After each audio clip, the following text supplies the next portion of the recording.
Hi everyone, we've got SONY Xperia C5 Ultra and let me share with you how to update apps on this device. So first of all, make sure that you've got actually the internet connection because it is obviously required, and then we can enter the Play Store. And now let's tap on this three bars icon in the left upper corner and enter My Apps and Games. As you can see, we are already on updates, so just scroll down in order to find the list of all updates pending.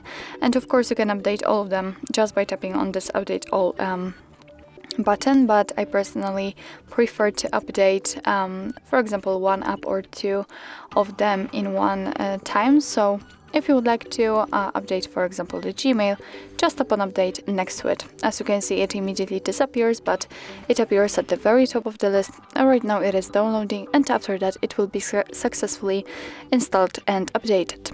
So actually this is it. This is how to update apps in your SONY Xperia C5 Ultra.